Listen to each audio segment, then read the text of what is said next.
In 1984, an enterprising Australian doctor named Barry Marshall decided to take a risk. Too many of his patients were complaining of severe abdominal pain due to stomach ulcers, which are sores in the lining of the upper intestinal tract.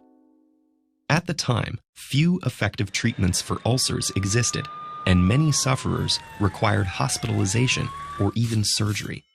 Desperate for answers, Dr. Marshall swallowed a cloudy broth of bacteria collected from the stomach of one of his patients. Soon, Dr. Marshall was experiencing the same abdominal pain, bloating, and vomiting. 10 days later, a camera called an endoscope peered inside his insides. Marshall's stomach was teeming with the same bacteria as his patient.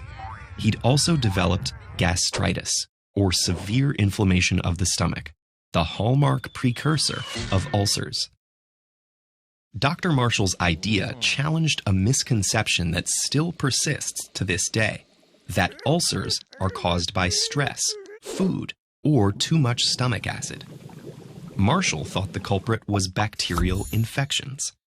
Initially, his idea was considered crazy by the brightest medical minds on the planet.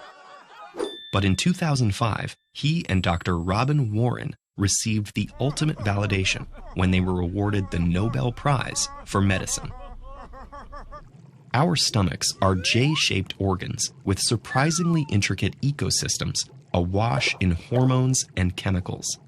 The stomach is under constant attack by digestive enzymes, bile, proteins, microbes, and the stomach's own acid.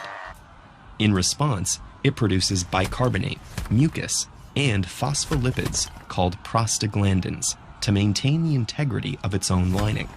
This delicate balance is constantly regulated and referred to as mucosal defense. Since the mid-1800s, doctors thought stress alone caused most stomach ulcers. Patients were given antidepressants or tranquilizers and told to visit health spas. This belief eventually shifted to the related notion of spicy foods and stress as culprits. Yet no convincing study has ever demonstrated that emotional upset, psychological distress, or spicy food directly causes ulcer disease. By the mid-20th century, it was widely accepted that excess hydrochloric acid prompted the stomach to eat itself. Fervent proponents of this idea were referred to as the acid mafia. The biggest hole in this theory was that antacids only provide temporary relief. We now know that some rare ulcers are indeed caused by too much hydrochloric acid, but they make up less than 1% of all cases. Dr. Marshall and Dr. Warren pinpointed a spiral-shaped bacteria called Helicobacter pylori, or H. pylori, as the real offender. H. pylori is one of humanity's oldest and most frequent companions, having joined us at least 50,000 years ago, and now found in 50% of people. Previously, we thought the stomach was sterile on account of it being such an acidic, hostile environment. Yet H. pylori survives the acidic turmoil of the stomach with a variety of features that disrupt mucosal defense in its favor. For example, it produces an enzyme called urease that helps protect it from the surrounding gastric acid. H. pylori can make over 1,500 proteins, many of which are dedicated to maximizing its virulence. We still have unanswered questions, like why specific people develop ulcers at particular times.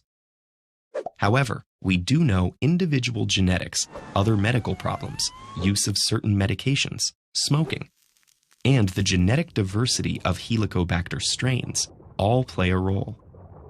In particular, certain pain medications used to reduce inflammation in joints have been discovered to work with H. pylori to create more severe stomach ulcers. Dr. Marshall ended up being fine after his famous, albeit dangerous, experiment. He ingested a course of antibiotics similar to the ones taken now for ulcers. To be treated by simple antibiotics is a modern triumph for a disease that previously needed surgery. Marshall's work also reminded us that scientific progress is not always smooth, but there's value in trusting your proverbial and sometimes literal